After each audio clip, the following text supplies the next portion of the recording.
A 9-year-old girl accidentally discovered 3 abandoned babies in a park. Her kindness and compassion pushed her to help them. What she didn't know was that this one act would change her life forever. Grace walked barefoot through the park, shoulders hunched and eyes glued to the ground. She was only 9, but she already knew how it felt to go hungry, sleep shivering, and dodge adults who pretended she wasn't even there. Her daily routine was simple: dig through garbage bins for food, find somewhere safe to sleep without being bothered, and trust absolutely nobody. Ever since she'd escaped the shelter where they hurt her, she'd learned to survive alone. She knew exactly which street vendors would hand out stale bread, where the cleanest public restrooms were, and how to fade into the background whenever the police drove past. That morning, just as the sun began to rise, she heard something unusual, something different from the usual traffic or distant chatter. It was a faint, soft cry. Grace stopped, frowning, turning her head slowly to locate the source of the sound. Carefully, she approached some bushes near an old abandoned swing set, pushing branches aside. That's when she saw them. 3 tiny babies wrapped in thin pieces of cloth, lying on the ground. They were sweaty, whimpering weakly, and one of them was motionless. Grace dropped to her knees, heart beating so fast she thought it might jump out of her chest. She looked around, hoping to see an adult, maybe a mother somewhere. But there was no one. Just empty silence, trees, and trash. She didn't know what to do. She wanted to scream, but there was no one to call for help. Swallowing hard, she pulled off the dirty shirt she wore over her torn dress and laid it down as a makeshift blanket. She gently moved the babies onto it, bundled them as best she could, and picked them up, trembling. Grace couldn't carry all 3 easily, but she wasn't leaving them there.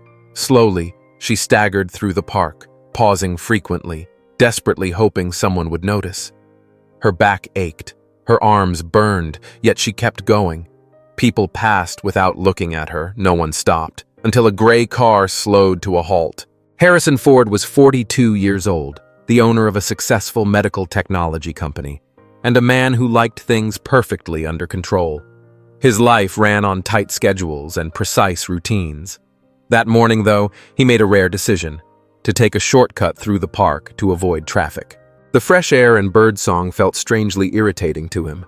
He disliked parks because they reminded him of things he preferred to forget: empty Sundays, laughter that never came, and broken promises of years past. For over a decade, he'd lived with his wife, Emily, a gentle yet strong woman who carried an unspoken sadness ever since they lost the child they deeply longed for. After that heartbreak, they'd quietly stopped trying. As the car moved slowly through the park, Harrison rolled down the window for fresh air. That's when he saw her, a tiny, barefoot girl, thin as a rail, struggling to carry something in her arms. At first glance, he assumed it was just clothing or trash, but as they got closer, his eyes widened. They were babies. "Stop the car!" he ordered urgently, pushing open the door even before the vehicle fully stopped.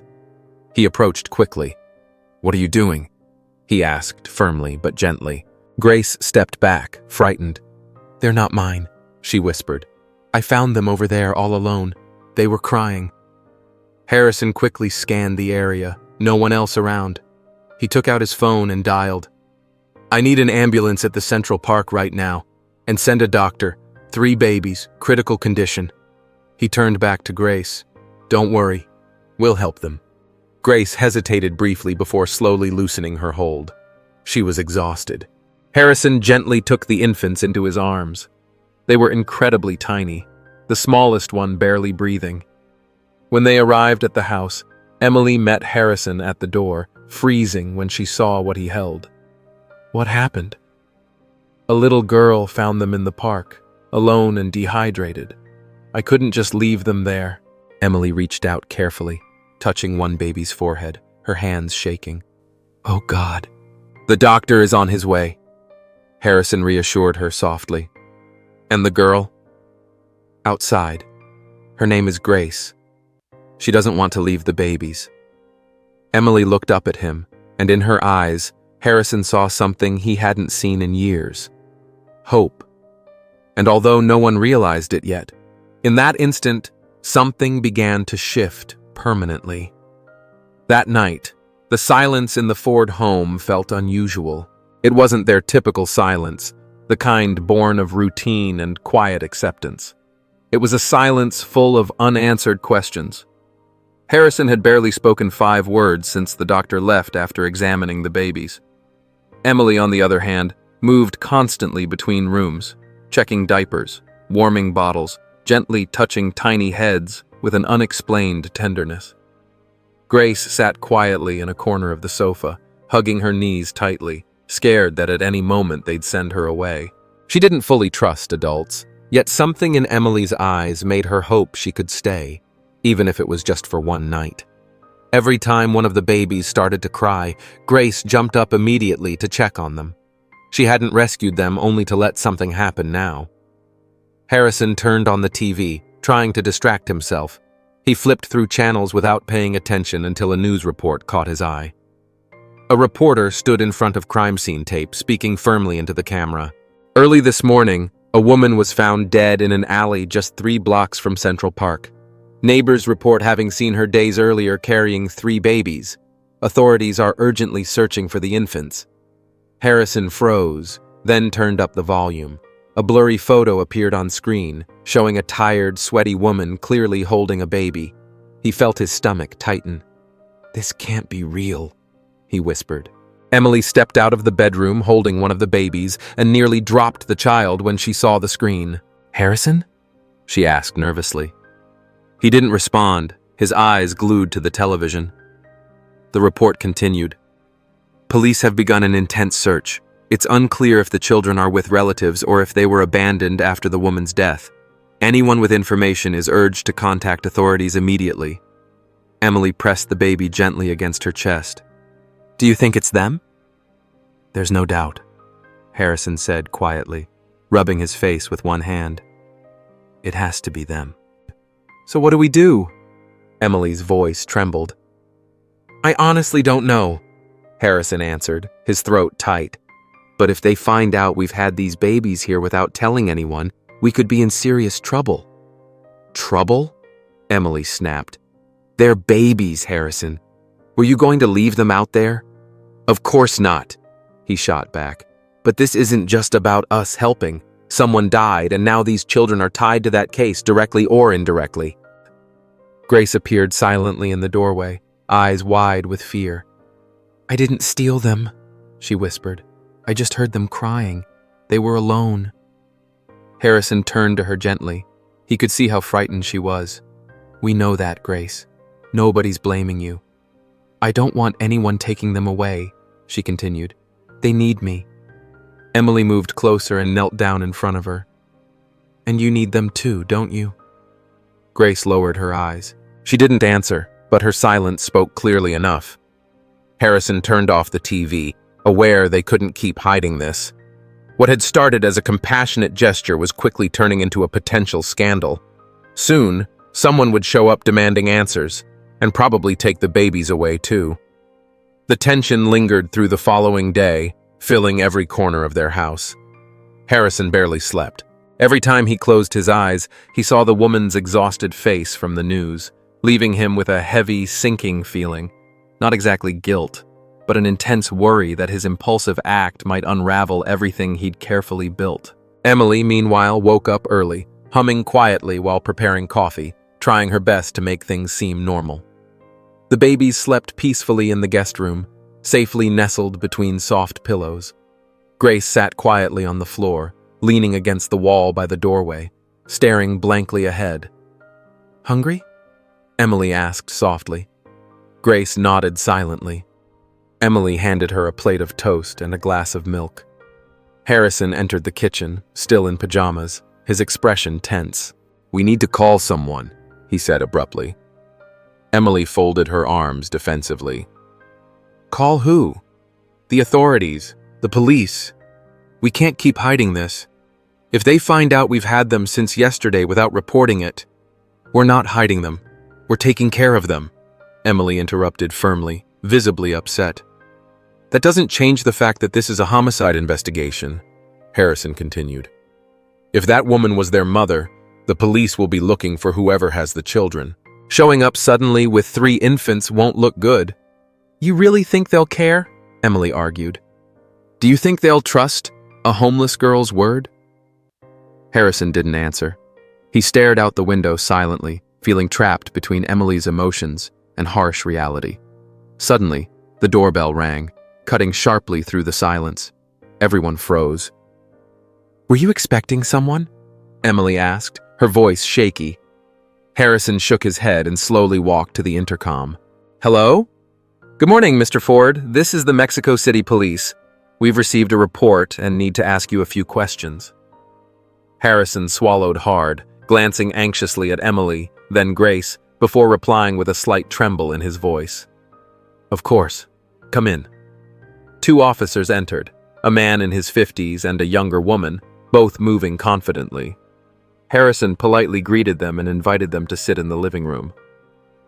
We received an anonymous tip, the male officer began. It indicated that you might be holding 3 children connected to the woman found dead yesterday morning. Harrison nodded slowly. Yes, it's true they're here, but I want to make one thing clear. We didn't kidnap or hide them. A young girl found them in the park. They were severely dehydrated and barely hanging on. I just reacted. Where are the children now? One officer asked. In the guest room, Harrison replied. They're asleep. My wife and I have been taking care of them since yesterday. The younger officer glanced over at Grace, who was partially hidden behind the couch. You found them? She asked gently.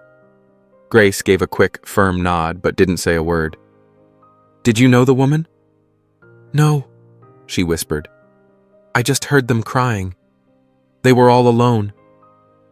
The officer jotted something down. We'll need to notify Child Protective Services. That's standard procedure. But for now, no one's being taken anywhere.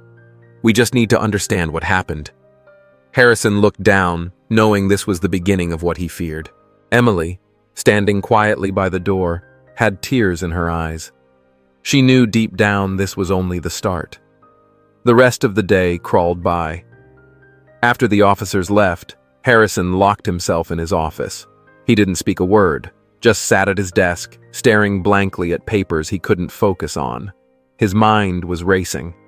They weren't facing charges, but just knowing they were now on the authorities' radar filled him with a deep anxiety he couldn't shake. Emily, meanwhile, kept busy. She changed the babies into fresh clothes, fed them formula, and rocked them gently while humming to soothe them. She wasn't a mother, not officially, but it all came to her so naturally, like she'd been waiting her whole life for them. Grace followed her everywhere, quiet but observant. When a baby cried, she was the first to check on them. She never asked questions, never complained, never asked for anything. She just wanted to be near them. Why do you do so much for them when they're not even yours? Emily asked one afternoon, handing Grace a clean blanket.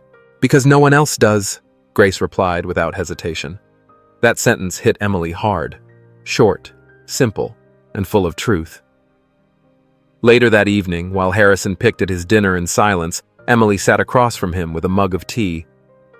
We have to do something, she said softly. We can't just sit here and wait for someone to come take them away. What do you suggest? Harrison asked wearily. We ask for temporary custody, officially, legally, so they know we're not hiding them. We're willing to step up while everything gets sorted out. Harrison raised an eyebrow. Do you know how complicated that is? What we'd be getting ourselves into? Would you rather see them end up in a shelter? Emily countered. He looked down. He didn't have a good answer for that. And it's not just the babies, she added. Grace needs protection too. We can't pretend she doesn't exist. Emily, we don't know anything about her. We don't know if she has family, if she's even in the system. Does it matter? She asked. There was a long pause. Dogs barked in the distance. A siren wailed faintly outside. Finally, Harrison whispered, No, it doesn't. The next day, They were called in to meet with child services. The office was cold and sterile, filled with cubicles and posters about children's rights. A social worker greeted them with a forced smile, polite but clearly rushed and cautious. "I understand you currently have 3 infants in your care," she said, flipping through her paperwork. "And also this young girl," she added, nodding toward Grace, who sat next to Emily with her head down. "Yes," Harrison said. "She found them. She's been with them from the start." "Does she have any relationship to the babies?" "No. She just didn't want to leave them alone," Emily cut in. "And we couldn't bring ourselves to leave her behind." The worker nodded, making notes. "We're going to begin a full assessment. That means home visits, medical evaluations, psychological screenings, standard protocol." "Does that mean we can keep them for now?" Emily asked, her voice hopeful. "For now, yes," the social worker replied. "But the final decision will be made by a judge." Harrison pressed his lips together. It wasn't a full yes, but at least it wasn't a no. It was the first step on a path they didn't yet understand. That night, Emily couldn't sleep. She lay awake staring at the ceiling, listening to the babies breathing in the next room. One of them had coughed a couple of times, and even though the doctor said they were stable, she couldn't shake the worry. Harrison slept on the other side of the bed, but restlessly. He tossed and turned, muttering words she couldn't make out. He'd been like that for days. She knew he was scared, not of the police or the headlines, but of what this unexpected turn could mean for their entire lives. At dawn, a soft sound of giggles pulled her out of her thoughts. She got up quietly and walked into the living room. There was Grace, sitting cross-legged on the floor, cradling one of the babies and making silly faces. The baby laughed with his mouth wide open, completely carefree. "Good morning," Emily said warmly. "He didn't cry all night," Grace replied proudly. "I think he likes it here." Emily walked over and crouched beside her. "And you? Do you like being here?" Grace shrugged. "It's quiet, it smells nice, and nobody yells." "That's already a lot," Emily said softly, brushing a strand of Grace's hair aside. During breakfast, Harrison showed up in his pajamas, hair messy and brow furrowed as usual. But something shifted in his expression when he saw Emily feeding one of the babies and Grace carefully warming up bottles. "Did everyone sleep okay?" he asked while pouring himself some coffee. "Yeah," Emily said without taking her eyes off the baby in her arms. "For the first time in weeks, I actually feel like I have a reason to get up early." Harrison didn't answer. He just sat down, took a sip, and sighed. "I spoke with a lawyer this morning." Emily looked at him, surprised. "Already?" "Yeah. He advised not to take any action until the judge reviews the case, but he also said we look like a good fit. If we follow all the right steps, we could get formal temporary custody." "And Grace?" Emily asked. "That's more complicated. She has no papers, no ID. Technically, she doesn't even exist in the system." Grace lowered her eyes at that. "But we'll do everything we can to change that," Harrison added, glancing at her. "I promise." A few hours later, a social worker arrived for the first home visit. She inspected the rooms, took notes, asked routine questions about feeding, sleeping, and medical care. She watched how Grace gently interacted with the babies, how Emily could soothe them with just a lullaby, and how Harrison, though more reserved, was clearly attentive to every detail. "You've got a lot going for you," she said as she left. "But you should know, people are watching. The case went public. One mistake, one misstep, and you could lose them." "We won't mess this up," Emily assured her. As she closed the door, Harrison leaned his forehead against the wall. "This isn't even a home anymore. It's like living in a test." "Maybe," Emily said quietly. "But I don't care. For the first time in years, I feel like we're actually alive." Harrison looked at her, and for a brief moment he understood. It wasn't just her. He was waking up too. The next day, Harrison walked into his office with his head down and tension all over his face. As soon as he stepped inside, he could feel the stares. Employees whispered and glanced sideways as he passed. Some pretended to be glued to their screens, but it was obvious. Everyone was talking about him. "Did you see the video?" one receptionist whispered to another. "It was on the news. That guy and his wife with the babies.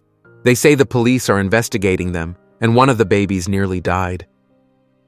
Harrison closed the door to his office and collapsed into his chair. He turned on his computer, but instead of checking emails, he searched for the news. There it was, a gossip site with a bold red headline, "Wealthy man under investigation. What was he doing with 3 babies belonging to a murder victim?"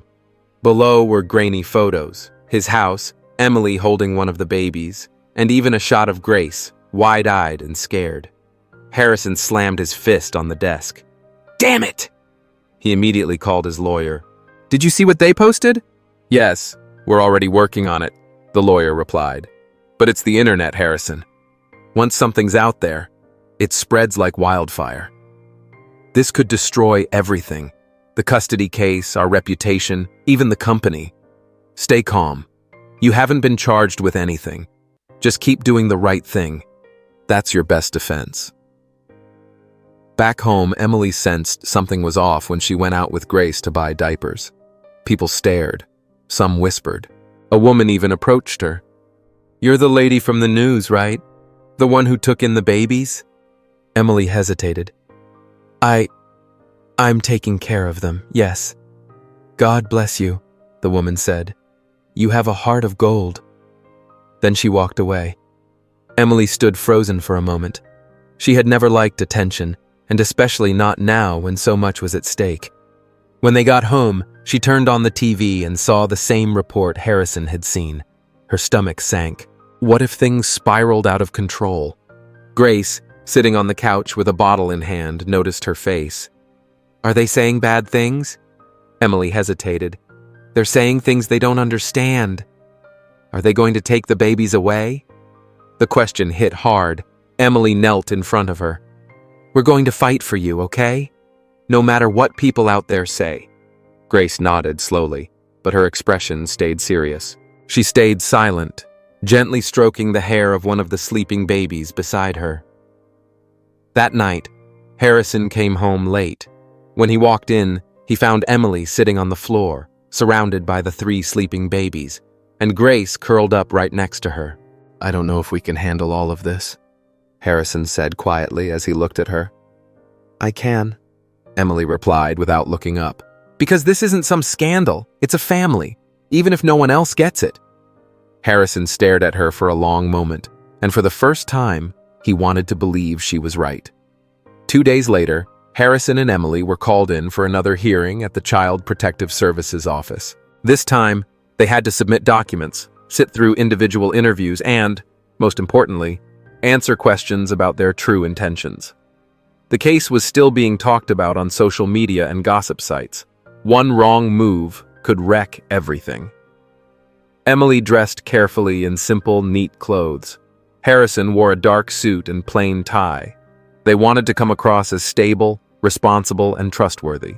They needed the system to see them that way. While they waited in a dull gray room, Grace sat silently between them, wearing a new dress Emily had insisted on buying for her. "Do you think they'll split us up?" Grace asked suddenly, turning to Harrison. He swallowed hard before answering. "We're going to do everything we can to stop that from happening." Grace gave a small nod, though her face didn't show much hope. A caseworker called their names and led them into a small room with 2 chairs and a plastic table. Across from them sat a calm-faced psychologist who welcomed them with a gentle smile. "Let's talk about your home life," she said kindly. "This isn't about judging you. We just want to understand how things work at home." Emily went first. She answered openly, though her voice shook. She talked about the baby's routines, how they slept, and how Grace had naturally stepped into a caregiving role. She shared the story of her past with Harrison, the baby they had lost, the emptiness that followed, and how, unexpectedly, these children had filled a space in her heart she thought was broken forever. Then it was Harrison's turn. His interview was tougher. They asked about his work schedule, his ability to care for 3 small children, and whether this decision had been impulsive, maybe even a publicity stunt. "I'm not trying to fix my image," he said firmly. I just couldn't look at that girl, at those babies, and pretend I didn't see them." The psychologist took notes without comment. Later that day, they returned home exhausted. They had no idea if they'd said the right things. No one tells you how to explain a decision like this. It doesn't fit into forms or policy checklists. When they walked in, Grace was in the living room with the babies, each wrapped in a blanket. She had soft music playing and was talking to them in a gentle voice, like they were her own siblings. "How'd it go?" she asked, still rocking the fussiest one with her foot. "It went okay," Emily replied, though her tone wavered. "We answered everything. Now we just have to wait." "So, am I part of the family now?" Harrison paused when he heard that. He walked over and sat down next to her on the floor. "Not officially yet," he said, "but we're working on it." "What if they don't let me stay?" "Then we'll fight for you," Emily said softly. Grace didn't say anything. She just lowered her eyes and brushed the hair off one of the sleeping babies' foreheads. "No one's ever fought for me," she whispered. Harrison felt like he'd been punched in the gut. That one sentence weighed heavier than any court ruling. He knew then, no matter what happened, he couldn't let her feel that kind of loneliness again. The following weeks were a blur of hope and fear. Social workers came more often, inspecting every corner of their home, taking notes on everything Harrison and Emily said and did. The authorities wanted to be sure this wasn't just an emotional whim. They were deciding whether to trust these lives, and maybe one more, to this house. Emily kept up a calm front, but inside she felt like she was walking on broken glass. Every day without an update felt like a slow kind of torture. Harrison grew quieter. He got up early, checked his phone constantly, and pretended to work, though his thoughts never strayed far from the kids who had turned his world upside down. Then one ordinary afternoon, while the babies napped and Grace sat on the floor sketching quietly, Harrison's phone rang. It was the lawyer. "Good news," the man said right away. "The judge granted temporary custody for the babies. The order was signed this morning." Harrison sat in silence, feeling a rush of relief, but also a sharp edge of anxiety. "And Grace?" he asked. "That's a separate process.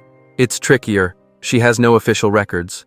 We'll need to show she's been with you, that she's bonded with the babies, that removing her now would do her harm. It'll take time, but it's possible." "Why wouldn't she be?" Harrison said firmly. "She's just as much a part of this as we are." "Then get ready to fight for that," the lawyer replied. "It's going to take longer." After hanging up, Harrison walked into the living room. Grace looked up at him with wide, hopeful eyes. "What did they say?" He sat down beside her and gently ran his fingers through her hair. "The babies are staying with us. Officially." A bright smile spread across Grace's face for the first time in days. "And me?" Harrison hesitated. "That's still not decided. But we're not giving up." "What if they send me somewhere else?" "We're not going to let that happen. I promise." She stared at him. "You promise?" "I do," he said again, even though deep down he knew he couldn't guarantee it. But sometimes, something stronger than paperwork pushes people forward. The decision to stay, to fight. That night, Emily pulled an old box from the back of the closet. It was full of baby clothes, stuffed animals, and a small knitted blanket she'd made years ago but never used. "I kept them, just in case," she said, her voice trailing off. "Well, that day is here," Harrison replied. "Do you think this is real?" she asked as she sat beside him. "It's the realest thing we've felt in a long time. And what if it all falls apart? Then we pick up the pieces together." Emily nodded, her eyes wet with emotion. "I can't picture this house without them now. Without her. Without us." They hugged in silence, and for the first time since the babies had come into their lives, the fear was gone. What replaced it was fragile, but powerful, like they were doing the right thing, even if no one else understood. A week after getting temporary custody of the babies, something shifted in the Ford home. It wasn't just about routines or inspections anymore. There was hope now. Emily laughed more. Grace slept through the night. Even Harrison seemed lighter, less burdened. But that peace was shattered one morning by an unexpected phone call. "Is this Mr. Harrison Ford?" said a calm but serious male voice. "Yes, speaking. Who is this?" "Detective Velasquez from the district attorney's office. We need you to come in. It's about the woman found dead near the park." Harrison paused. "Is something wrong?" "No, not at all. We've made progress in the investigation and you're listed as a potential witness. We just want to talk." Harrison ended the call and went straight to find Emily. "The DA's office called," he said. She stopped folding laundry and looked up, concerned. "What happened?" "They want me to come in. They say they've made progress." "Good news or bad?" "I don't know, but I have to go." At the DA's office, Harrison was welcomed by a middle-aged man with tired eyes and a steady voice. "Thanks for coming, Mr. Ford. We wanted to let you know we've arrested a suspect in the murder case. It's her ex-partner, a man with a record of domestic violence. We found past complaints and surveillance footage shows him near the scene that day." Harrison leaned back, feeling a wave of relief. "And the babies?" "We confirmed they were her children. She never officially registered them. They lived in hiding, with little contact from the outside world. The suspect had threatened her before. We believe she left the babies in the park to protect them, then went to confront him. She died that same night. What happens now? There are no known family members coming forward. We're aware you and your wife have been caring for the children and that the girl, Grace, was the one who found them." "That's right. Starting today, we'll be issuing a recommendation to the judge supporting continued custody with you, and that includes Grace." Harrison blinked. "Grace too?" "Yes. One of our psychologists reviewed everything and concluded that removing her from the babies would be harmful. She may not be related by blood, but she's become their primary attachment figure. Plus, we recognize her actions as vital to saving their lives." Harrison put a hand to his face, finally feeling some of the weight lift off his chest. "Thank you," he said, voice cracking. "We still have the final hearing, but this is huge." When he got home, Harrison found Grace playing in the garden with the babies. She was showing them how to clap, and even though the babies could barely follow along, they were giggling loudly. "We won!" Harrison called out from the doorway. Emily rushed out of the kitchen. "What happened?" "They're officially recommending custody, for the babies and for Grace." Emily covered her mouth in disbelief. "Are you serious?" Harrison nodded. Grace walked over slowly. "Me too?" "You too." She didn't say a word. She just hugged him tight, squeezing her eyes shut so the tears wouldn't fall. For the first time in her life, someone had chosen her. Days after the news, the atmosphere in the Ford home had completely shifted. It no longer felt like a temporary shelter or a place to pass through. It was becoming something real. A home. Rooms that had once been empty or stacked with boxes were now full of life. Diapers in one corner, toys scattered in another, and Grace's drawings taped proudly to the walls. One morning, while Emily folded baby clothes, Grace walked in holding a sheet of paper. "Can I ask you something?" she said softly. "Of course," Emily replied. "What names are you going to give the babies?" Emily smiled. She had thought about that a lot, but hadn't wanted to get ahead of herself. "I'm not sure yet. We were waiting to know if we'd get to keep them. Do you have any ideas?" Grace lit up and handed over the paper. She'd drawn 3 round faces, each with a name written underneath: Noah, Luce, and Nico. "I don't know if they're good names," she said, "but it's what I like to call them." Emily knelt down to meet her eyes. "I love them. Would you like those to be their real names?" "Yes. That way they won't just be the babies. They'll be someone." Emily felt her throat tighten. Grace didn't speak like a typical 9-year-old. She spoke like someone who had been forced to grow up too soon. "Then we'll talk to Harrison about it, but I'm already convinced." That evening over dinner, Emily shared the name idea with Harrison.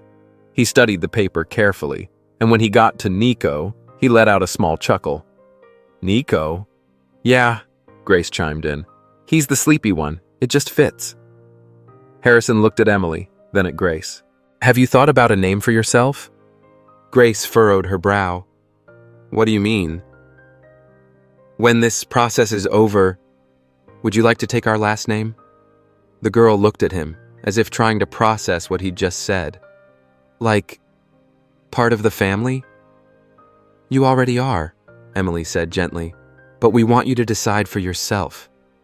Grace looked down, not answering, but the light in her eyes said more than words ever could. A few days later, the judge overseeing their case called a final hearing. Present were Harrison, Emily, the children's legal representative, a child psychologist, and a couple of court aides. Grace sat between Harrison and Emily, holding tightly to their hands. The judge reviewed the final reports and paused when she got to Grace's file. This child came to you by chance, she said thoughtfully. But sometimes, the best things in life happen by accident. Emily held her breath. Harrison gently squeezed Grace's hand. I grant legal adoption of the 3 minors to the petitioners, Harrison and Emily Ford, and approve the initiation of an identity registration process for the minor Grace under the new name of her choice. The room went still. Grace slowly walked up to the bench and said in a quiet voice, I want to be Grace Ford. The judge smiled. Welcome, Grace. As they walked out of the courthouse with their official papers in hand, Harrison lifted Grace up into his arms for the first time. She hugged him tightly, tighter than ever before. She finally had a last name. She finally had a home. And most of all, she finally had a family. The weeks after the hearing were filled with forms, signatures, and doctor visits. The babies were officially registered as Noah, Luce, and Nico, just as Grace had imagined. Each had their new birth certificates. Each now carried the Ford name that tied them all together. Grace also began her legal process to obtain official identification, with help from a specialized child services team.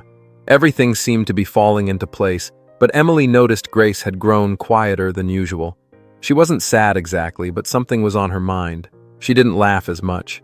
She spent more time by herself, sketching in her notebook or sitting quietly by the window, watching the street. One afternoon, while the babies napped, Emily brought her a mug of hot chocolate. Want to tell me what's on your mind? She asked gently. Grace hesitated, then set her pencil down and looked up. What if one day you decide to send me back? Emily's brow furrowed. Who told you that? No one. I just think about it sometimes. When you get something good, it usually goes away. That's how it's always been for me. Emily knelt in front of her, placing her hands on Grace's shoulders. Listen to me. What we have now, it's not temporary. This is your home.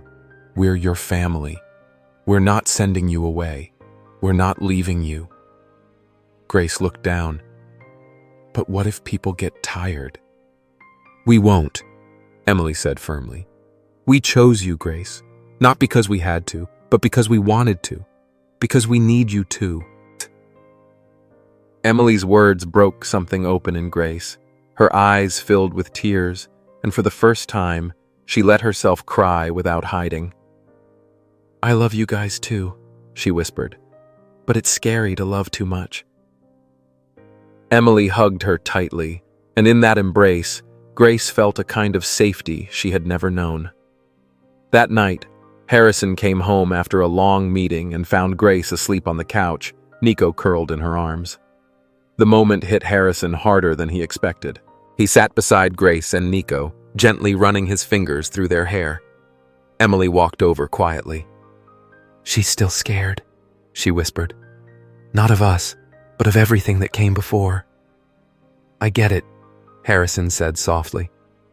Sometimes I'm scared too. Scared I'll mess this up, that I won't be enough for them. But you haven't messed anything up, Emily said, her voice tender. We're building this day by day. That already means something. Harrison nodded. You know what I was thinking today? He asked. I never imagined my house would be full of baby bottles, pacifiers, and crayon drawings, and I wouldn't trade it for anything. Neither would I, Emily replied, resting her head on his shoulder. The next morning, Grace woke up early. She pulled out a blank sheet of paper and wrote something carefully in her neatest handwriting. Then she tiptoed into Harrison's office and left it on his desk. When he read it later, his heart skipped a beat. "Thank you for not giving up on me.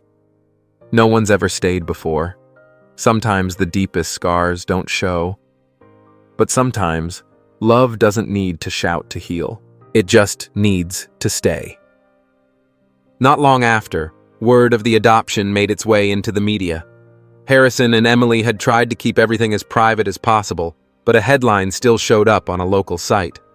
"Businessman Ford adopts children of murdered woman and the girl who saved them." At first, Harrison was frustrated. He worried it would draw more attention than they wanted. But that evening, when he walked in the door, he saw Grace sitting on the couch, smiling shyly with a magazine in her lap. On the cover was a photo of her holding Luce. "Does it bother you?" she asked, gently setting the magazine down. Harrison gave a quiet sigh. "Only if it bothers you." "No," she said with a small shrug. "No one ever gave me a last name before, and now it's yours, and it's everywhere." There was a brief silence before Emily appeared from the kitchen, drying her hands on a towel. "Do you like having it?" Grace paused, then nodded. "It's weird, but it feels nice." Emily sat beside her. "You know, you can change it if you want. Now that it's official, you get to choose. Your name, your identity, it's yours. No one can force you to carry something that doesn't feel right."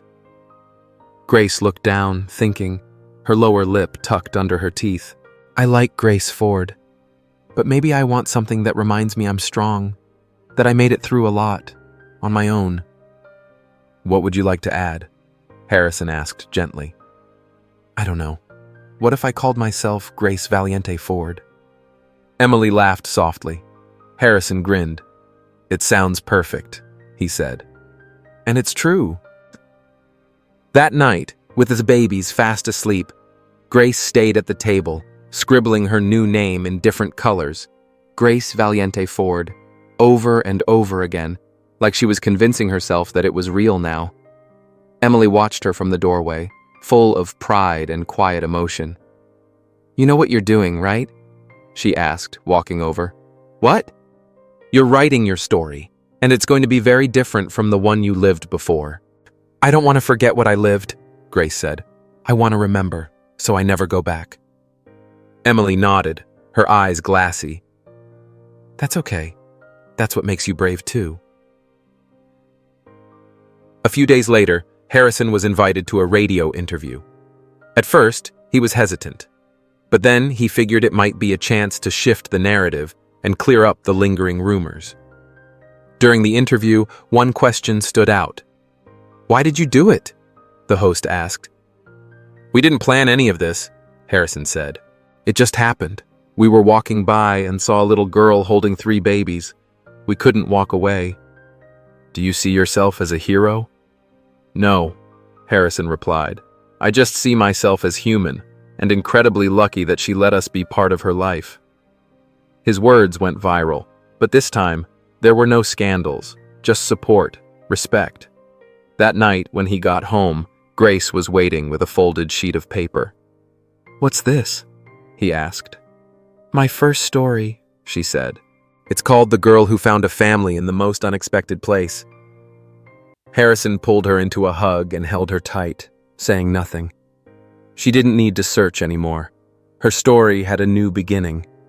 Time passed, still filled with bottles, diapers, and sleepless nights. But in the Ford home, it all felt lighter. The uncertainty was replaced with rhythm. Not always perfect, but warm and real. Emily spent her days caring for the babies, and Grace became her best helper. Harrison, though still managing his company, found himself staying home more and more. Sometimes, he'd just sit on the floor with the little ones crawling all over him, suit wrinkled, phone ringing in another room, and not a single care in the world. One afternoon, Grace came up to him with another sheet of paper in her hand. "What did you write this time?" Harrison asked with a smile. A list, Grace said proudly. Things I want to do this year. Can I see? She handed it to him, her face glowing. At the top, written in big letters, it read, Things for my new life. Have a birthday party with cake and balloons. Learn to read better. Teach Nico, Noah, and Luce how to walk. Take a big family photo for the living room. Learn how to swim. Not be scared when someone yells. Belong somewhere. Forever. Harrison felt a tightness in his chest, not from sadness, but from the weight of how much each wish meant. To Grace, these weren't just goals. They were things she had never had the chance to dream of until now. We're going to do every single one, he said, voice steady. All of them. Grace looked at him, eyes wide. Really? Really? And you're going to teach us things too, because we didn't just change your life. You changed ours. A few days later, Emily did something she'd never done before. She arranged a family photo shoot at home. She invited a friend who was a photographer and filled the living room with soft blankets, natural light, and the baby's favorite toys. Grace wore a white dress with tiny flowers Emily had picked out just for her. Harrison, in a light-colored shirt, held Luce in his arms while Noah and Nico crawled across the floor, giggling. Emily watched from behind the camera, her smile filled with everything she had once hoped for, and so much more. The photographer captured unplanned, beautiful moments. Grace hugging all three babies at once, Harrison lifting Nico into the air as he laughed uncontrollably, and Emily kissing Grace's cheek while Grace made a silly face. With each snap of the camera, laughter echoed through the house. When the session ended, Grace ran to the kitchen, grabbed some tape, and carefully stuck one of the printed photos on the dining room wall. It has to be here, she said softly, so no one forgets. Harrison, watching from the hallway, asked, Forget what? That it doesn't matter where you came from, she said.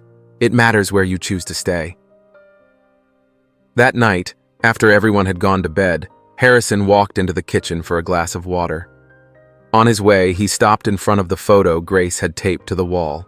He stood there for a long while, just staring. There they were, together, smiling. Not perfect, not posed, but it was real. It wasn't a family by chance anymore. It was one by choice. A year later, the Ford house barely resembled the quiet, spotless space it once was. The walls were now full of Grace's drawings, family photos, and even some crayon scribbles from Luce down the hallway. No one minded. In fact, Harrison always said each scribble was a memory in progress. That day, the house buzzed with energy. Emily rushed around fluffing pillows, setting up a table with treats, and hanging bright balloons. Grace moved through the chaos with a checklist in hand. Do we have the cake? Yes, Emily called from the kitchen, with your full name on it. And the goodie bags for the babies? Got them, one for each. And the photos, the music? Grace, breathe, Emily laughed. It's all ready. Grace smiled nervously. It was her first birthday party as part of a family. Not her first birthday ever, but the first one someone had actually planned for her, celebrated her. She was 9 when they found her. Now she was 10, and everything had changed. Out in the yard, Harrison was finishing up the star-shaped piñata. Nico and Noah played on a blanket nearby, and Luce was wobbling her way forward with a proud little grin. You know, Harrison said as he tied the last knot, sometimes I wonder what would have happened if I hadn't stepped out of the car that day. Emily looked over from the patio. I wonder too, and the thought scares me. He nodded, his eyes fixed on the kids. I never imagined the best part of my life would start with something so unexpected. It wasn't unexpected, Grace said quietly, having walked up without a sound. It was meant to be. The party was small, but warm and full of joy. A few neighbors turned friends came, along with the pediatrician who'd cared for the babies since day one, and the social worker who helped with their adoption. Everyone knew the story. Everyone respected it. As Grace blew out the candles with Harrison's hands steadying her waist, Emily filmed from the side, and Luce clapped without knowing why. just happy to be part of the moment. Noah smeared cake across his face, and Nico chased balloons under the table. Then, right in the middle of the noise and laughter, Grace raised her hand. "Can I say something?" she asked. Everyone quieted down. "I just want to say thank you for this house, for the babies, for not giving up on me. I never thought I'd have a forever. But now I'm not scared anymore." Harrison pulled her into a hug, speechless. Emily joined them. The guests clapped softly. It was a simple moment, but it meant everything. That night, while the house was quiet and everyone was fast asleep, Grace slipped out to the backyard and sat on the swing. She looked up at the sky full of stars and smiled. She wasn't that girl from the streets anymore. She was Grace Valiente Ford. She had a family now, a home, a last name, and most importantly, a place to belong. Some stories don't start with a plan, but end up becoming the most beautiful chapter in someone's life. And this one? This was hers. It was a calm Sunday morning. The smell of fresh bread filled the house, and sunlight streamed through the kitchen window, warming the floor where Luce and Nico sat playing with colorful blocks. Noah napped soundly in the bassinet, while Grace read aloud from a book on the couch, giving each character a different voice, making the babies giggle. Emily washed dishes, smiling quietly as she listened. She no longer needed music to fill the silence. Her house already sounded like a home. Every laugh, every cry, every clumsy baby step reminded her that the emptiness she once felt was finally gone. Harrison came up behind her, coffee in hand, and wrapped his arms around her waist. "Remember when all of this was just fear and chaos?" Emily laughed softly. "And isn't it still?" "Yeah," he said. "But now the fear doesn't feel so heavy." "That's because now we know we can handle it," she said, turning to kiss his cheek. Just then, Luce toddled toward Emily, dragging her favorite stuffed animal behind her. She stopped at her side, reached up with her little arms, and in a shaky but clear voice said, "Mama." Emily froze. The dish she was holding dropped into the sink with a splash, but she didn't even notice. Slowly, she knelt down, heart racing, and looked Luce in the eyes. "What did you say, sweetheart?" "Mama," Luce repeated, more confidently this time, wrapping her arms around Emily's neck. Emily's eyes filled with tears as she pulled the little girl close, soaking her shirt with wet hands and happy sobs. Harrison stood behind them, frozen with emotion. Grace ran over from the couch, breathless. "Luce said Mama." "She said it," Emily whispered, stroking Luce's hair. "She really said it." "I said it first," Grace teased playfully. "I've been calling you Mama for months." "But this was her very first time," Emily said, smiling through her tears. "Well, now there are two of us calling you Mama," Grace grinned, wrapping her arms around them too. Harrison knelt beside them, pulling them all into his embrace. "And now there are 5 of us who call this a family." That night, before bed, Emily jotted something simple in her journal. "Today, Luce called me Mama. No matter what happens next, this day is inked on my soul." She tucked the notebook into the nightstand drawer, turned off the light, and lay down. Harrison was already asleep. One of the babies snuggled on his chest. Grace was in her room, door always cracked open. "In case the little ones need me," she'd say. Emily closed her eyes, wrapped in peace, because that first Mama wasn't just a word. It was a promise. She wasn't just a woman who once dreamed of being a mother. She was one now, truly, forever. If this story touched your heart like it did ours, tell us in the comments what moment moved you most. Was it when Grace said she wasn't afraid anymore? Or when Luce called Emily Mama for the first time? Tap the like button if you believe love can change a life, and share this story with someone who could use a little hope. And if you enjoy stories like this, filled with real emotion, brave hearts, and second chances, don't forget to subscribe to the channel. We'd love to know where you're watching from, so drop your country in the comments.